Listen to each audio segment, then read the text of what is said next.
Welcome to Mild Moodcast, a podcast meant to explore mental health through the lens of another human hanging on by a thread.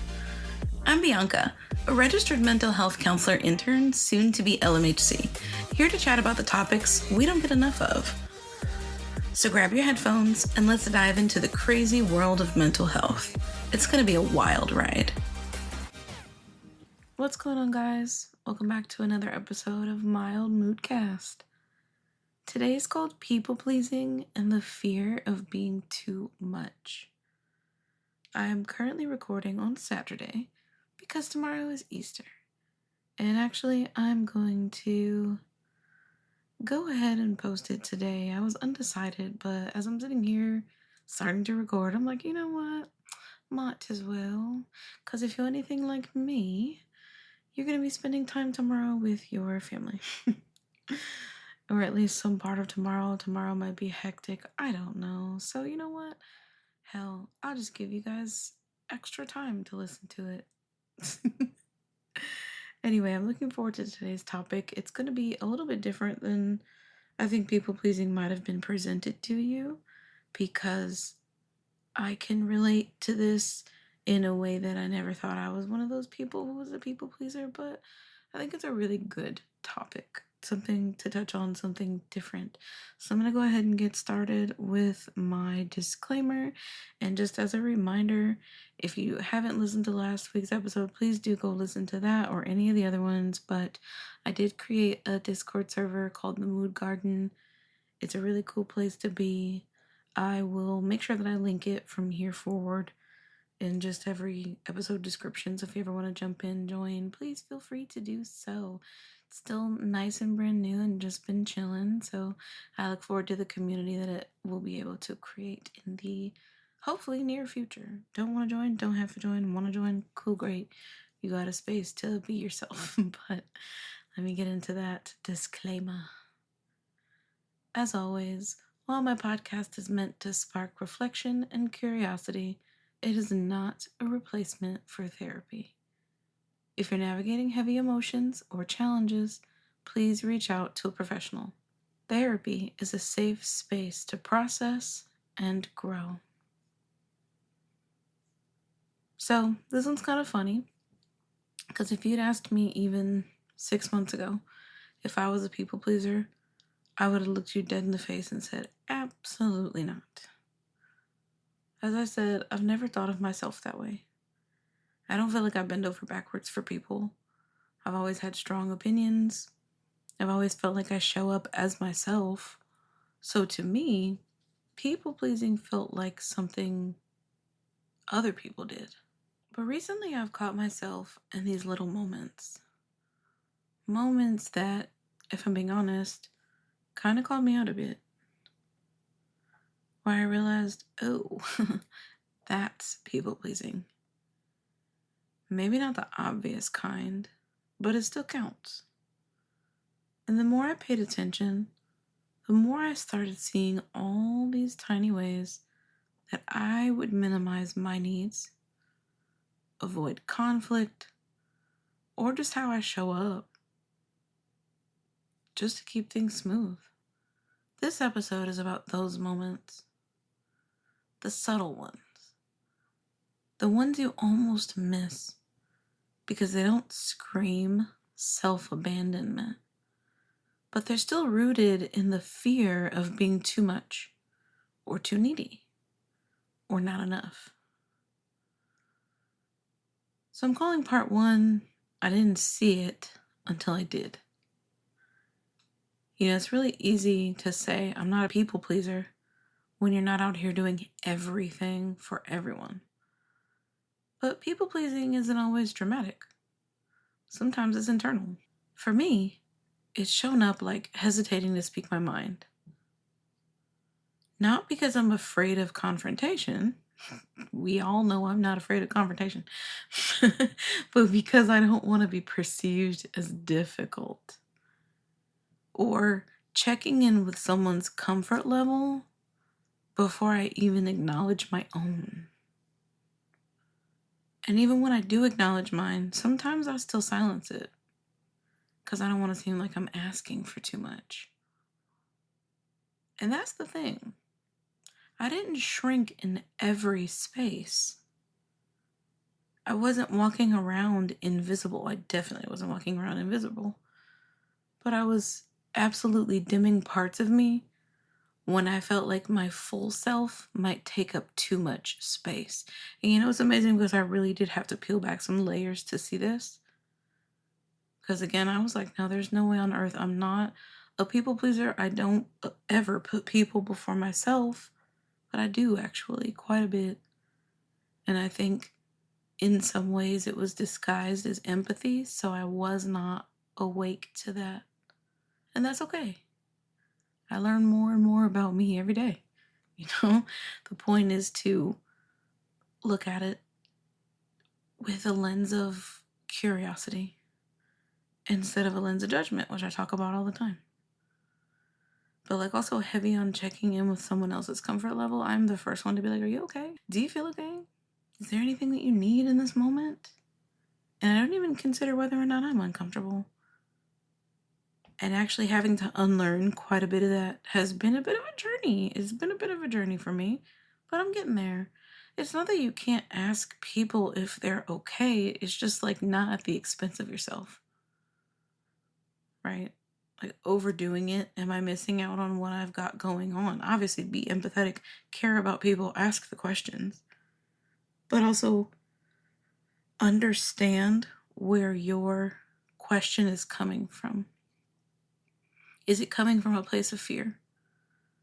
Particularly, is it coming from the too much wound? Let's talk about that fear for a second. A fear of being too much. Because this one, it's quiet, but it runs deep. I've had moments where I caught myself thinking, let me not say that. Let me not push that issue. Let me not be too emotional right now.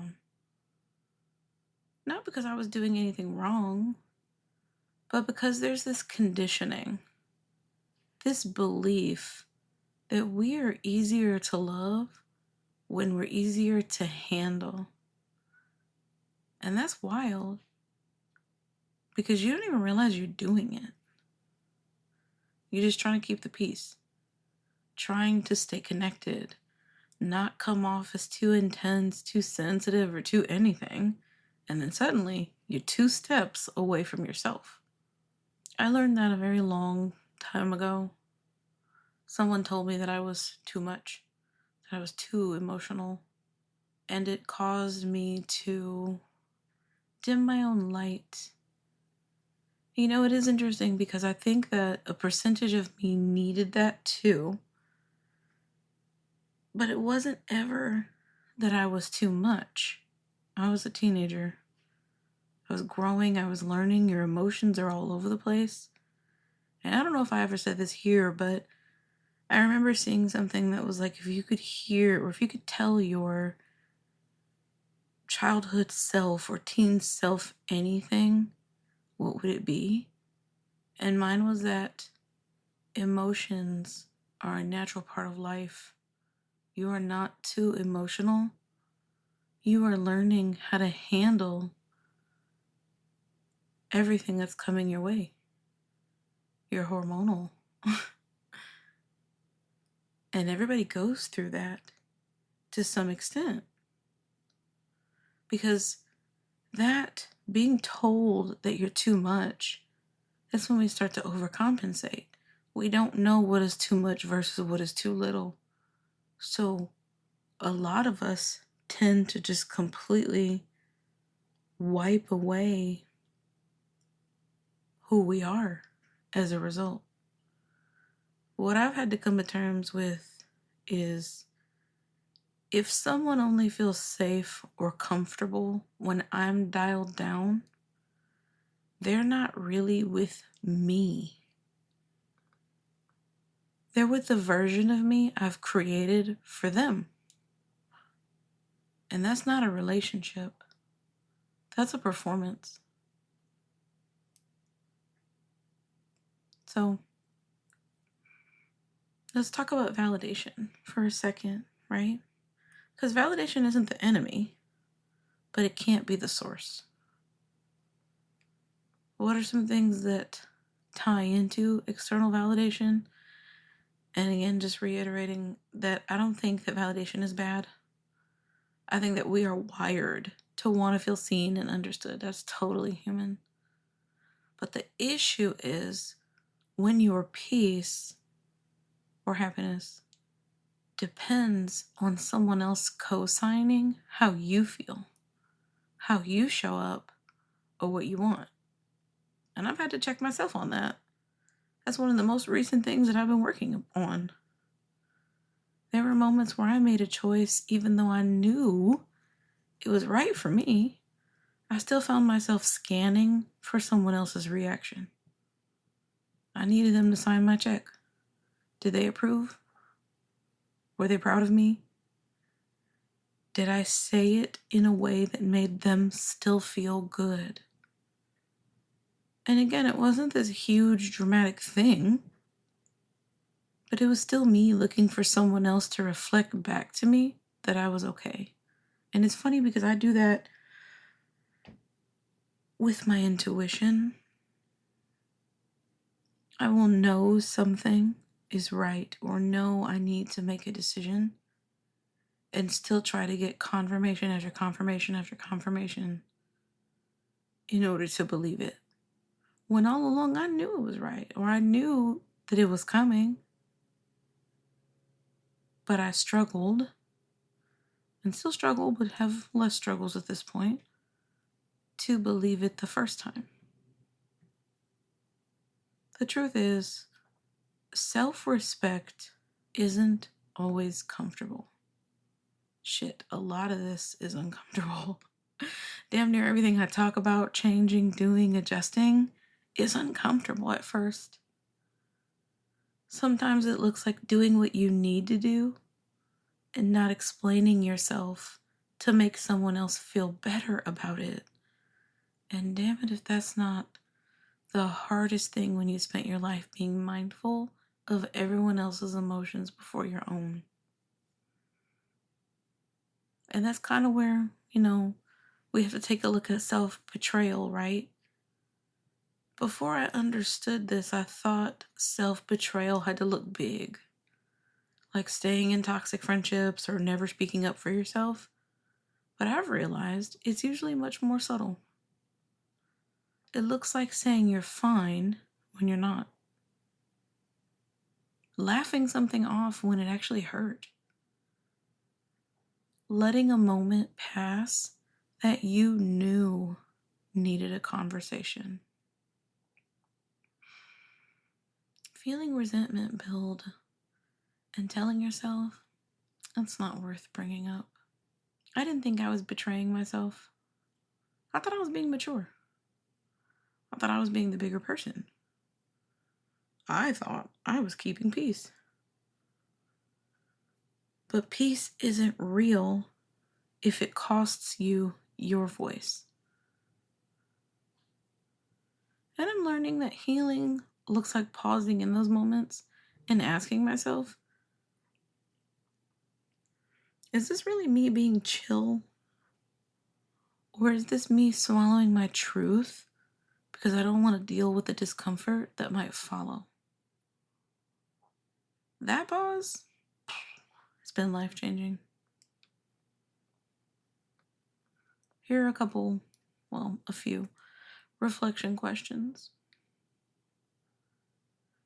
Where do I adjust myself just to keep things smooth?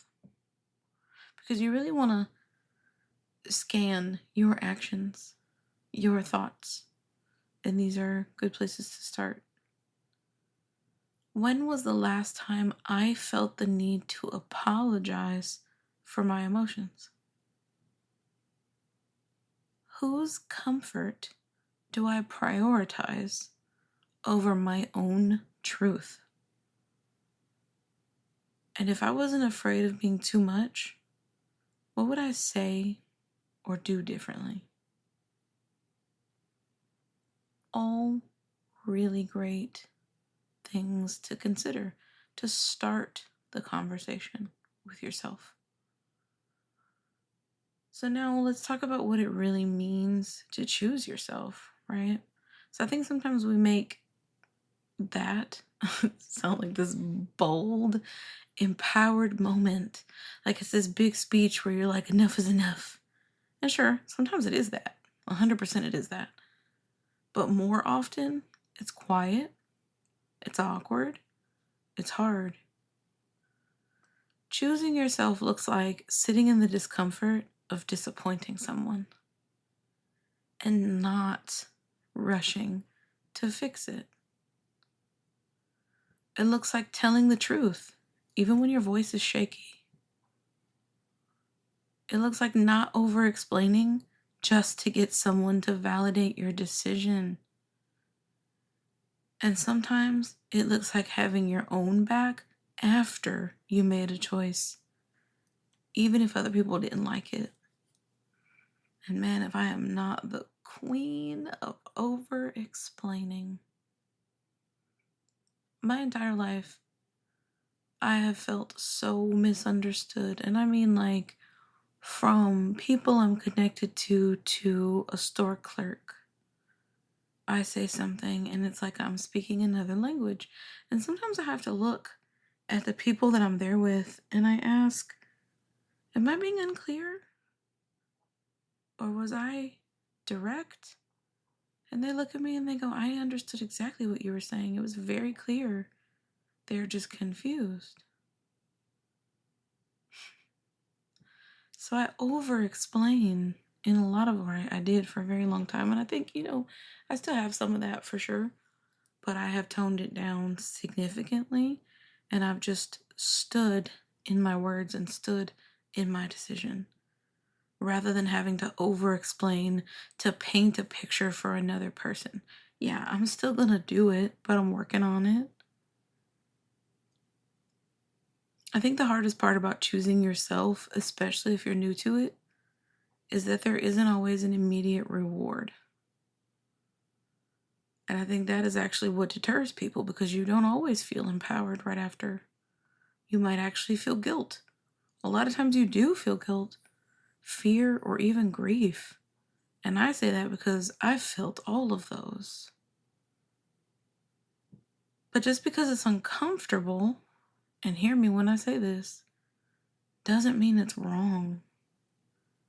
Sometimes the most loving thing you can do is sit with your truth, honor what's real for you, and not abandon yourself in the process. That's what choosing yourself means to me. So, what are some practical ways to start choosing yourself? I've started asking, if I didn't care, you could start by asking yourself, if I didn't care about being liked right now, what would I do? It cuts straight through the noise. Practice saying no without giving a 10-minute reason. A simple, that doesn't work for me, and letting that be enough. And this one is really hard. It's so hard for people to say no. They want to come up with every excuse in the book. And I talked about assertive communication, and that one's really, really helpful for that. Learning to say no and just letting it be a no, no matter how many times people are going to push back. Because they are. What do you mean, no? I don't understand why you can't just do this for me. No, that doesn't work for me. No, I'm unable to. And when you continue to repeat the same sentence, people get off of you because you're not switching up. People can unintentionally and intentionally manipulate you because they know if they ask you something 4 times, on time 4 you're going to change up. Or on time 5 they'll get the answer that they wanted, so they press and press and press. So rather than you having to go and over explain and have them bob and weave and try to dodge what you're saying, a simple no. A simple that doesn't work for me. And not pushing yourself beyond it to explain further. Try taking a pause before automatically saying yes to anything. even things you think you want to do. That pause has saved me from so much resentment, and I can guarantee it's going to do the same for you. We have to let people sit with their own emotions instead of trying to fix them or soften everything, especially when you've done nothing wrong. Now again, does that mean that you can't support people and show up for them and ask them what's wrong? No. We're kind of talking extremes right now. When someone sits in front of you and they look sad, and you've been with them all day and there's no reason that they should be sad, try letting them sit with it. If it's uncomfortable at first, you can ask, but if you know that this is the type of person that you would usually ask, and it may not ever be anything they want to talk about or anything, super serious, let them process on their own. We don't have to jump in and try to fix what's wrong with other people. And if they want to communicate with us, they will. And lastly, remind yourself that someone being disappointed in you doesn't mean you did something wrong. Sometimes it just means you finally did something right for yourself. People are going to be disappointed. That's life. But it's not my responsibility or your responsibility to worry about whether or not I'm disappointing them. Unless you're doing something flat out, like inappropriate, that's different. Because, you can take responsibility for your actions. But if it's something small and people feel like it changes their idea of the way that they feel about you, that's none of your business. The way other people feel about me is none of my business. So is it going to be a little uncomfortable at first, thinking about the way that they see me in a different light? Probably. But it is what it is. I'm finally doing something right. For me. So go ahead and be disappointed. It's not hurting me. You might not see yourself as a people pleaser. I didn't either. But the moment you start recognizing those little betrayals, the moment where you choose comfort or approval over your own truth, you realize how easy it is to drift from yourself. And honestly, I don't want to be the version of me that's easy to love if it means I'm abandoning myself to keep that love. You don't have to shrink to stay connected. The right people will not only make room for your truth, they'll respect you more for standing in it. So here's your reminder. You're not too much. And even if you were, so what? You're allowed to be full. You're allowed to take up space. And you're allowed to choose yourself, even when it's uncomfortable. Thanks again for listening, guys. If this episode resonated with you or it had someone else come to mind, please feel free to hit that share button and get it out to whoever might need this today. Happy Easter if you celebrate. Happy Sunday if you don't. Bye. Thanks for tuning in to Mild Moodcast. Remember, the conversation doesn't end here. If you have any burning questions or topics you'd like me to cover, don't hesitate to reach out. You can find me on YouTube at Mild Moodcast and Instagram at Mild Mood Therapy. Let's keep the conversation going and continue to explore the wonderful world of mental health together. Until next time, stay curious and keep smiling.